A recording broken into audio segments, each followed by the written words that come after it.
Allahumma inna nas'aluka ilman nafi'a wa rizqan tayyiba wa amalan mutaqabbala. Amma ba'd, kaum muslimin, kaum muslimat, hadirin hadirat, al-mustami'in wal mustami'at, al-musyahidin wal musyahidat rahimakumullah. Alhamdulillah, tiada kalimat yang paling pantas untuk kita selalu ucapkan dari lisan kita melainkan puja dan puji kita kepada Allah Subhanahu wa taala. Rasa syukur atas nikmat yang Allah berikan kepada kita, karena akan sangat sulit seseorang dia mengatakan bersyukur kepada Allah namun tidak diikutkan dengan ketaatan dan ketundukan kepadanya. Kesyukuran yang melahirkan cinta kepada Allah Subhanahu wa taala dibuktikan dengan amaliyah dalam kehidupannya. Dengan izin Allah Azza wa Jal, Allah berikan kemudahan kita di pagi ini untuk bisa mengawali hari kita dengan ibadah yang mulia, ibadah salat fardu subuh berjamaah. Lalu kita lanjutkan sejenak duduk dalam taman surga, taman ilmu yang kita harapkan melahirkan amal-amal dalam kehidupan kita, meluruskan kesalahan-kesalahan yang ada pada kita, serta menerangi jalan menuju Allah Subhanahu wa taala. Ucapan salat dan salam untuk Nabi kita sallallahu alaihi wasallam, yang mudah-mudahan kita selalu diberi Allah taufik untuk bisa mengikuti jejak dan syariat yang telah disampaikan olehnya, dan kita berharap pula kita dikumpulkan bersamanya di hari kiamat kelak bersama para nabiyin, wasiddiqin, wasyuhada'i wassalihin. Kemudian tak lupa pula kita memohon kepada Allah Azza wa Jal untuk selalu mendoakan dan memintakan ampun terhadap orang-orang yang telah berjasa dalam hidup kita, orang tua kita yang telah mengajarkan banyak kebaikan, yang telah mengorbankan apa yang telah mereka punya secara zahir dan batin. Mereka selalu memberikan yang terbaik untuk kita semuanya. Untuk para guru, para pendidik, para masyayikh yang telah memberikan ilmunya kepada kita, agar Allah Subhanahu wa taala tinggikan derajat mereka dan Allah berkahi anak keturunan mereka. Ikhwafillah kaum muslim dan muslimat rahimakumullah, insyaallah mulai pagi ini kita akan membaca satu risalah yang disebut dengan Risalatu Fadlil Islam. Itu risalah tentang keutamaan dan kemuliaan Islam yang ditulis oleh Al-Imam Al-Syekh Muhammad Ibn Abdul Wahab rahimallahu ta'ala rahmatan wasi'ah, dan kita ambilkan syarah dari Fadilatul Syekh Dr. Shalih Al-Fauzan yang insyaallah kita akan baca setiap hari dari hari Senin sampai hari Kamis, yang mudah-mudahan apa yang kita baca melahirkan kecintaan kita kepada Islam, karena tak kenal maka tak cinta. Dengan risalah ini, dengan tulisan beliau ini, mengingatkan kita tentang keutamaan Islam, mengingatkan kita tentang ternyata Islam adalah agama yang rahmatan lil alamin. Karena di antara salah satu bentuk orang bisa bersyukur kepada Allah, dia tahu kalau itu nikmat. Kapan kita tahu Islam ini merupakan nikmat besar? Manakala kita memiliki ilmunya. Cara untuk bisa berilmu adalah dengan cara kita duduk dalam majelis ilmu, bersungguh-sungguh kita belajar. Dengan ilmu kita akan mendapatkan petunjuk. Dengan ilmu kita akan terang jalan menujunya. Dengan ilmulah tegaknya agama ini, dan dengan ilmu pula lah Nabi kita sallallahu alaihi wasallam menyebarkan agamanya. Dia tidak akan pernah merugi orang-orang yang selalu duduk dalam majelis ilmu. Semoga kita selalu termasuk orang-orang yang menjadi anggota tetap di dalam majelis ilmu selama Allah Subhanahu wa taala berikan usia kepada kita. Ikhwafillah kaum muslim dan muslimat rahimakumullah, di awal risalah ini Syekh Muhammad ibn Abdul Wahab memulai dengan Bismillahirrahmanirrahim. Bismillahirrahmanirrahim. Ya, ini adalah salah satu bentuk iktidaan bi kitabillahi azza wa jalla. Memulai sesuatu dengan bismillah adalah mencontoh Al-Qur'anul Karim, di mana memulai dengan Bismillahirrahmanirrahim, dan juga merupakan ittiba kepada Rasulullah sallallahu alaihi wasallam, mengikuti Nabi, di mana beliau menulis ya setiap kali surat-surat yang dikirim kepada seluruh para raja diawali dengan Bismillahirrahmanirrahim. Bismillah, Allah azza wa jalla merupakan lafzul jalalah, nama yang dimiliki oleh Allah yang tidak boleh dipakai oleh siapapun dari makhluknya. Begitu juga dengan Ar-Rahman. Ar-Rahman zu rahmatil wasi'ah, yang maha memiliki rahman, kesayang yang sangat luas. Ya, ini adalah ism min asma'illahi tabaraka wa ta'ala yang tidak boleh dipakai juga oleh selain Allah subhanahu wa ta'ala, kecuali kita tambahkan di depannya kalimat abdun, boleh dengan Abdurrahman. Begitu juga dengan Ar-Rahim, yang merupakan sifat Allah azza wa jal yang maha luas atau yang maha bersambung kasih sayangnya kepada siapapun dari makhluk Allah subhanahu wa ta'ala. Ar-Rahman, ya, Allah berikan kepada siapapun dari makhluk ini, makanya sangat luas, sawan kana kafiran am mu'min, ataupun dan adapun Ar-Rahim hanya Allah berikan kepada orang-orang beriman di hari kiamat kelak, yang itu dikhususkan bagi hamba-hambanya yang bertakwa kepada Allah subhanahu wa ta'ala. Lalu kemudian setelahnya Syekh al-muallif kitab mengatakan wa bihi nasta'inu, ya, dengan Allah lah kita minta tolong. Dan ini adalah pelajaran dari sebuah ayat yang senantiasa kita baca, iyyaka na'budu wa iyyaka nasta'in. Ya, dari sinilah kita faham bahwa Allah mendahulukan kata ibadah, lalu kemudian Allah ikutkan kata al-isti'anah, bahwa tidak ada kebaikan, tidak ada amal saleh, tidak ada ketaatan yang bisa kita lakukan kecuali melainkan dari pertolongan Allah subhanahu wa ta'ala. Sekecil apapun amal saleh itu, ya, yang bisa kita lakukan melainkan atas pertolongan Allah subhanahu wa ta'ala. Maka senantiasalah kita meminta kepadanya, dan senantiasalah kita memohon pertolongan kepada Allah subhanahu wa ta'ala. Bahkan Nabi kita sallallahu alaihi wasallam juga mengatakan wasta'in billah wa la ta'jiz. Minta tolonglah selalu kepada Allah, jangan engkau lemah. Meminta tolong adalah kepada Allah adalah ibadah. Memohon pertolongan kepada Allah adalah kemuliaan bagi kita. Yang meminta tolong kepada Allah berarti menginginkan kemuliaan bagi dirinya, menginginkan kebaikan yang sangat banyak, karena dia telah meminta kepada Sang Khalik yang maha luas rahmat dan kasih sayangnya, yang maha kuat, yang maha memiliki segala-galanya. Maka setelah mengatakan Bismillahirrahmanirrahim, muallif mengatakan wa bihi nasta'inu. Inilah pelajaran untuk kita. Lalu kemudian dia atau Syekh muallif kitab mengawali dengan babu fadlil Islam, menulis mengawali dengan satu bab ya, babu fadlil Islam, bab tentang ya keutamaan Islam.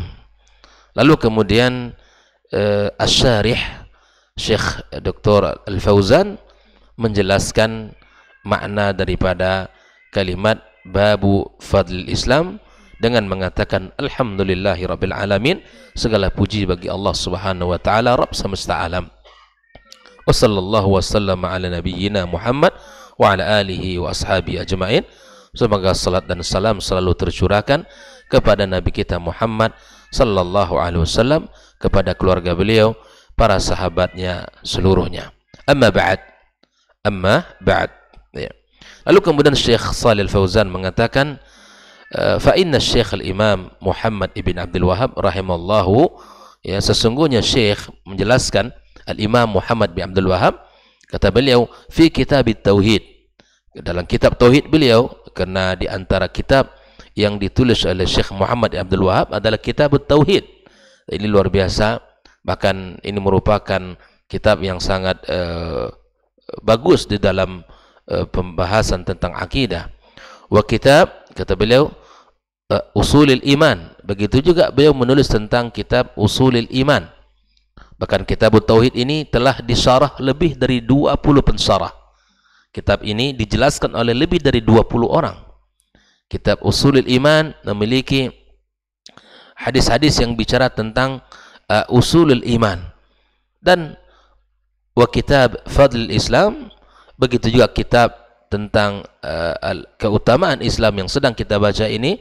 Wa kitabul kabair, Syekh Shalih Fauzan menyebutkan 4 karya beliau di sini. Kitabut tauhid, usulul iman, fadlul Islam, dan al-kabair. Nah, beliau ingin menyampaikan daraja ala ma daraja alaihil muhaddithun. Di dalam 4 kitab ini, kata Syekh Shalih Fauzan, maka Syekh Muhammad bin Abdul Wahab mengikuti caranya ahli hadis, mengikuti metodenya ahli hadis, ya. Fi annahu fi hadhil kutub, bahwa sesungguhnya beliau dalam kitab-kitab yang 4 yang sudah kita bacakan tadi, ya'ti bit tarajum wa yasuku ba'dal ayat wal ahadith. Beliau mengawali dengan sebuah judul seperti yang kita baca tadi, babu fadlil Islam. Diawali dengan sebuah judul, lalu kemudian disempurnakan, ya, ditulis setelah itu apa? Ayat-ayat dan hadis-hadis. Inilah karya dan cara para ulama dulu. Dibuatnya sebuah judul, kemudian disebutkan ayat-ayat dan disebutkan hadis-hadisnya. Fa wa ya'ti bi tarjamati allati tatadamman ma tufiduhu an-nusus allati yasuquha ba'daha. Beliau membuatkan sebuah judul, ya, sebuah judul itu yang meliputi, yang mengandung yang apa yang disebutkan oleh nas. Dari sebuah faedah yang akan disebutkan oleh beliau ayat-ayat setelahnya, dilahirkan sebuah judul oleh beliau. Dilahirkan sebuah judul oleh beliau, ya. Wa hadhihi tariqatul muhadditsin kal Imam Al-Bukhari. Dan ini adalah caranya, metodenya para ahli hadis seperti Al-Imam Al-Bukhari wa ghairuh, dan yang lainnya, ya. Makanya kata para ulama, Al-Imam Al-Bukhari, di antara bentuk kelebihan beliau, di antara bentuk kecerdasan beliau, lihat pada fiqhul bab, lihat pada judul-judul yang dibuat oleh Imam Bukhari. Imam Bukhari, subhanallah, membuatkan judul dari hadis yang dia sebutkan. Di antara bentuk keistimewaan kitab Al-Imam Al-Bukhari, Sahih Bukhari, adalah min fiqhil bab. Kecerdasan Imam Bukhari terlihat bagaimana beliau menuliskan bab, judul daripada hadis tersebut. Dan ini yang diikuti oleh Al-Imam Muhammad ibn Abdul Wahab, ya. Kata beliau, kata Syekh Shalih Fauzan, fahuwa la ya'ti bi kalamin min indih. Dia tidak mendatangkan ucapan dari dirinya. Artinya bukan datang dari dirinya sendiri. Wa inna ma ya'ti bima dalla alaihi alkitab was sunnah, ya, wa aqwalus salafus salih. Namun dia menulis sebuah judul yang ditunjukkan, ya, oleh Alkitab, Al-Quran, dan As-Sunnah, serta perkataan As-Salafus Salih. Jadi beliau menulis itu bukan datang dari lisannya sendiri, dari dirinya sendiri, namun itu adalah diambil dari apa yang telah disebutkan oleh Al-Quranul Karim dan Sunnah Rasulullah SAW, serta perkataan para As-Salafus Salih. Lalu Syekh Shalih Fauzan mengatakan, la kama yakuluhu a'da'uhu, tidak seperti yang dituduhkan oleh musuh-musuh beliau. Syekh Muhammad Abdul Wahab, ya, memiliki, ya, orang-orang yang tidak menyukai, sebagaimana pula banyak orang yang menyukainya. Seperti mana musuh-musuh beliau mengatakan, innahu ata bi madhhabin khamis. Ini yang dituduhkan kepada Syekh Muhammad bin Abdul Wahab, bahwa beliau membawa madhab yang kelima, ya, yusammunahu al-madhhab al-wahabi, disebut dengan madhab wahabi. Nah, inilah tuduhan siapa? Tuduhan musuh-musuh dakwah beliau. Kenapa ini disematkan kepada Syekh? Tanfiran anhu, agar orang lari darinya, agar orang tidak suka kepadanya. Ya, wa an da'wati, agar orang juga membenci dakwahnya, membenci dakwah beliau, membenci keilmuan beliau, membenci diri beliau.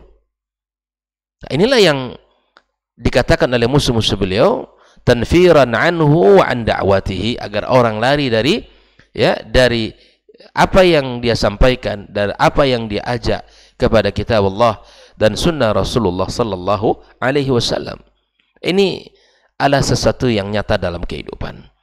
Beliau hanya mendatangkan ilmu yang disampaikan Allah melalui kalamnya dan apa yang disampaikan Rasulullah sallallahu alaihi wasallam dan dipahami oleh as-salafus salih. Ada hal yang menarik dalam penjelasan Syekh Shalih Al-Fauzan ini. Kata beliau, pernah ada waqad kana alim min ulama al-Hindi. Pernah ada seorang ulama India, ya. Kullama faragha min darsihi rafa'a yadayhi wa ja'ala yad'u 'ala Syekh Muhammad ibn Abdul Wahhab. Beliau ini seorang alim, orang India. Setiap selesai dia menyampaikan darasnya, menyampaikan pelajarannya, ya, maka dia berdoa, mengangkat tangan, mendoakan keburukan atas syekh, gitu ya. Setiap kali dia selesai menyampaikan ilmu, maka dia mengangkat tangan berdoa kepada Allah agar Allah Subhanahu wa taala agar keburukan, mendoakan keburukan atas Syekh Muhammad bin Abdul Wahhab. Lalu fayasma'uhu ba'dun nasihin, didengarkan oleh sebagian orang yang menginginkan kebaikan, an-nasihin, faja'a ala mu'allaf syekh. Lalu kemudian karya Syekh Muhammad Abdul Wahhab ini dibawa, kemudian diserahkan kepadanya. Yang dibawa adalah kitab Tauhid, yang dibawa adalah kitab At-Tauhid, karya beliau. Lalu apa yang diberikan? Sebelum dia memberikan kitab itu kepada orang India ini, kepada ulama India ini, wa naz'a khilafahu alladhi fi ismi syekh, dicopotkan kopernya. Dicopotkan ini kopernya, sehingga tidak terlihat siapa pengarang kitab ini, ya. Wa qaddamahu ilaihi yas'aluhu, kemudian dikasih kitab itu, kemudian dia bertanya, man huwa muallif hadzal kitab? Bertanyalah, siapa pengarang kitab ini? Fata'ammalahu dzalikal alim wa ja'a minal ghad wa qala lirrajuli alladhi qaddamahu ilaihi. Kemudian alim tadi membawa kitab syekh, ya. Kemudian dibacanya, diamatinya, kemudian dipelajarinya. Keesokan hari, ya, maka dia berkata kepada laki-laki yang memberikan kitab tadi, hadza min muallafatil Imam al-Bukhari. Kata alim tadi, ini adalah salah satu karya daripada Imam Al-Bukhari. Karena Imam Al-Bukhari di antara metodenya apa? Seperti kita sebutkan tadi, diberikan judul, disebutkan hadis-hadisnya. Nah, di antara kecerdasan Imam Bukhari, lihat dari fiqhul babnya. Nah, wa qala lirrajuli alladhi qaddamahu ilaihi hadza min muallafatil Imam Al-Bukhari. Ini kalau menurut saya, kata alim India ini, karya Imam Bukhari. Faradda ar-rajulu ghilafahu alaihi, lalu kemudian setelah itu laki-laki yang mengasihkan kitab itu, ya, mengeluarkan, ya, cover dari kitab tersebut dan diserahkan kepada orang alim tadi. Wa qala lahu hadza huwa ibnu Abdul Wahhab alladhi tad'u alaihi. Inilah karya, ya, Syekh Muhammad bin Abdul Wahhab yang selalu engkau doakan keburukan atasnya, gitu ya. Fanadimal alim wa ja'ala yad'u li Syekh Muhammad ba'da kulli daras. Masya Allah. Maka sesuai dengan kata pepatah, tak kenal mata maka tak sayang. Setelah dia mengetahui hakikat dakwah syekh, setelah mengetahui ketulusan kedalaman ilmu Syekh Muhammad bin Abdul Wahab, maka subhanallah berbalik arah, berpindah dari benci kepada cinta kepada Syekh Muhammad bin Abdul Wahab. Maka dia menyesal sejadi-jadinya, lalu kemudian setelah selesai setiap kali menyampaikan ad-daras, maka dia mendoakan kebaikan kepada Syekh. Hakikatnya ikhwah fillah rahimakumullah, orang-orang yang membenci dakwah Syekh Muhammad Abdul Wahab adalah orang-orang yang barangkali belum sampai hakikat kepada beliau, belum tahu tentang apa yang disampaikan oleh beliau dalam dakwahnya, mengajak orang kepada keimanan, mengajak kepada tauhid, memurnikan akidah, membersihkan kesyirikan. Tapi yang digambarkan tentang dakwah Syekh kebalikan, sehingga lahirlah kebencian. Maka kenalilah seseorang dengan sebenar-benarnya, bacalah kitab-kitabnya, pelajarilah, sehingga dengan itu Anda akan tahu siapa Syekh Muhammad bin Abdul Wahab yang disebutkan dengan Al-Wahabi dan lain sebagainya. Ikhwah fillah rahimakumullah. Inilah sebuah kenyataan dan peristiwa yang terjadi yang diceritakan oleh Syekh Shalih Al-Fauzan di dalam muqaddimah atau dalam penjelasan kitabnya ini. Wa huwa fi hadzal kitab, kata beliau Syekh Muhammad bin Abdul Wahab, bayyana awalan usul al-iman, menjelaskan tentang al-usul al-iman, thumma fadl al-islam, kemudian menjelaskan tentang keutamaan Islam, wa dzalika li anna ad-dina yatakawwan min thalathi maratib, karena agama ini terdiri dari 3 tingkatan. Al-martabatul ula al-islam, ya, tingkatan pertama itu adalah Islam. Al-martabatul tsaniyah al-iman, kemudian adalah al-iman. Al-martabatul tsalitsa al-ihsan. Ya, semoga kita bisa menikmati buku-buku beliau ini nanti insyaallah. Kita mulai dengan membaca kitab Fadlul Islam. Kemudian Syekh Shalih Fauzan menukilkan sebuah hadis dari riwayat Abi Hurairah radhiyallahu ta'ala anhu, qala kana an-nabi sallallahu alaihi wasallam barizan yawman lin-nasi fa'atahu Jibril faqala mal iman, qala al-iman an tu'mina billahi wa malaikatihi wa biliqa'ihi wa rusulihi wa tu'mina bil ba'ats, qala mal islam, qala al-islam an ta'budullah wa la tusyrika bihi wa tuqima as-salah wa tu'addi az-zakah al-mafruḍah wa tasumu Ramadan, qala mal ihsan, qala an ta'budullah ka'annaka tara fa in lam takun tarahu fa innahu yaraka, ila akhir hadis. Hadis ini tentu menjelaskan tentang 3 tingkatan Islam, ya, al-Islam, kemudian al-iman, kemudian al-ihsan. Hadis Jibril yang panjang, dan itu adalah hadis yang masyhur yang sudah sama-sama kita ketahui, di mana Jibril datang kepada Rasul sallallahu alaihi wasallam bertanya tentang 3 perkara ini. Ya, Nabi kemudian setelah dia pergi, maka sahabat bertanya kepada para sahabat, tahukah kalian siapa yang bertanya? Maka sahabat mengatakan Allah dan Rasulnya yang tahu. Maka Nabi mengatakan dia adalah Jibril, datang untuk mengajarkan agama kalian. Ikhwah fillah rahimakumullah. Inilah yang disebutkan oleh Syekh Shalih Fauzan. Lalu kemudian Syekh Muhammad bin Abdul Wahab mengatakan, wa qaulullah ta'ala al-yawma akmaltu lakum dinakum wa atmamtu alaikum ni'mati wa raditu lakumul islam dina. Lalu kemudian dijelaskan oleh Syekh Shalih Fauzan, fahazihi maratibud din al-martabul ula al-islam thumma fawquha al-iman thumma fawquha al-ihsan, fahuwa rahimahullahu ta'ala arada an yubayyin al-islam wal-iman fi hadzal kitab usul al-iman. Wal babul awal min abwab hadzal kitab, bab pertama ikhwah fillah dari bab yang kita baca dari kitab ini adalah babu fadlil Islam. Kemudian setelah itu thumma atba'ahu bi abwabin ukhra, kemudian dilengkapi dengan bab-bab judul-judul yang lain, misal bab wujubil Islam, ya, wajibnya Islam, bab tafsirul Islam, bab wa ma yukhriju minal Islam. Nah, ini harus kita pelajari bersama agar keimanan, keislaman, agama yang kita miliki ini terjaga dari segala sesuatu yang buruk, terjaga dari segala sesuatu yang merusaknya bangunan agama yang kita cintai ini. Kemudian setelah itu Syekh Muhammad Abdul Wahab menjelaskan ayat yang sudah kita bacakan surah Al-Maidah ayat 3 ayat 2 tadi, ya, lamma kana an-nabi sallallahu alaihi wasallam waqifan fi Arafah. Kemudian ayat ini dijelaskan oleh Syekh Shalih Fauzan fi Hajjatil Wada, ketika Nabi berada di Arafah di Haji Wada, nazalat alaihi hazil ayah, turunlah ayat al-yauma akmaltu ini. Wa hiya min akhir ma nazal ala Rasulillah sallallahu alaihi wasallam minal Quran. Salah satu ayat yang terakhir turun kepada Rasulullah. Au hiya akhir ma nazal.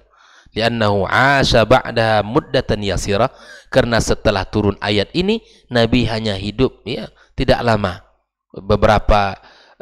Beberapa masa setelah itu Nabi SAW meninggal dunia. Ba'da an raja'a ilal Madinati ba'dal hajj, setelah pulang ke kota Madinah selesai melaksanakan ibadah haji.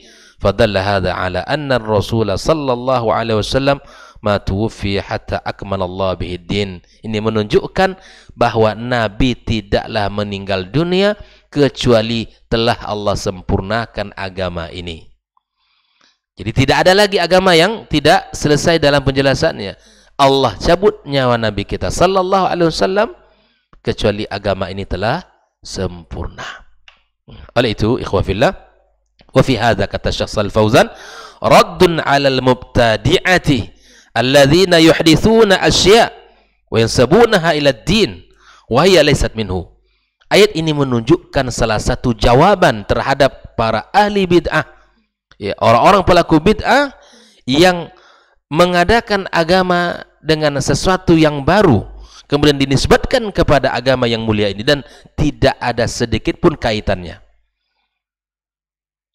Fa ayyuma insanin ya'ti bi ziyadatin fid din fa hiya mardudah. Kata Syekh Shalih Fauzan, siapapun dari manusia ini yang menjalankan agama, yang melaksanakan perintah agama dengan menambah-nambahnya sesuatu dalam urusan agama ini, maka dia tertolak.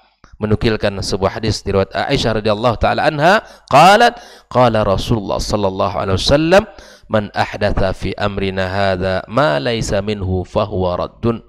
Yang mengada-ada dalam urusan agama, dalam urusan kami, kata Nabi, yang bukan urusan kami, yang mengada-ada pada agama ini yang bukan perintah kami, kata Nabi, maka dia tertolak dalam ibadah. Wa fihi raddun 'alal ladzina yantaqisuna al-Islam. Begitu juga ayat yang kita bacakan tadi merupakan jawaban terhadap orang-orang yang, ya, menilai Islam ini kurang, menganggap Islam ini tidak sempurna. Wa yaqulun innahu la yuslih likulli zaman wa makan. Bahwa Islam ini tidak cocok untuk setiap masa dan setiap tempat. Islam itu berlaku hanya zaman dahulu. Zaman sekarang tidak lagi berlaku Islam. Islam ini tidak sempurna. Islam ini tidak salih likulli zaman wa makan, kata mereka. Ini juga jawaban terhadap orang-orang yang seperti ini. Kita bacakan ayat al-yauma akmaltu lakum dinakum ini. Wah, Islam sempurna sejak dia disyariatkan sampai akhir zaman. Ya, seperti apa yang disebut-sebut oleh orang-orang hari ini, ya, innal Islam li ajyalin madat. Islam hanya untuk generasi masa lampau. Wa li fatratin madat, untuk masa-masa yang dahulu. Fala yuslih li akhir zaman, fala yasluh li akhir zaman, tidak cocok untuk akhir zaman. Ma'anna qaulahu ta'ala al-yawma akmaltu lakum dinakum yadullu ala annahu salih li kulli zaman wa makan. Islam sesuai, cocok untuk setiap masa dan tempat. Wa idza qasurat afhamu ba'din nas an fahmil Islam, kalaulah seandainya ada orang yang tidak paham Islam dengan sempurna, maka fal aibu laisa fil Islam, ya, al aib bukan ada pada agama ini. Innamal aibu fi fahmihim lahu, sesungguhnya kekurangan aib itu ada pada pemahaman dia terhadap Islam. Wa illa fad-dinu kamilun wa syamilun li masalihil ibadi ila an taquma as-sa'ah. Sesungguhnya, kata Syekh Shalih Fauzan, agama ini sempurna, agama ini universal, meliputi kemaslahatan seorang hamba sampai hari kiamat kelak. Maka dengan inilah kita membaca kitab insyaallah agar kita merasa bahwa nikmat Islam ini luar biasa, agar kita bisa menjaganya sampai Allah Subhanahu wa taala berpesan, wala tamutunna illa wa antum muslimun.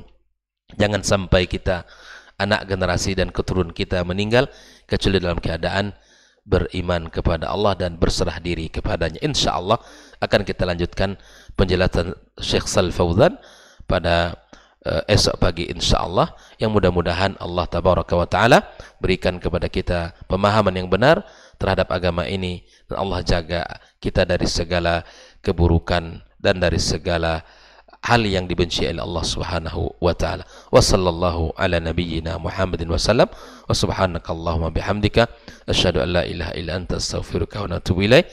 Wassalamualaikum warahmatullahi wabarakatuh.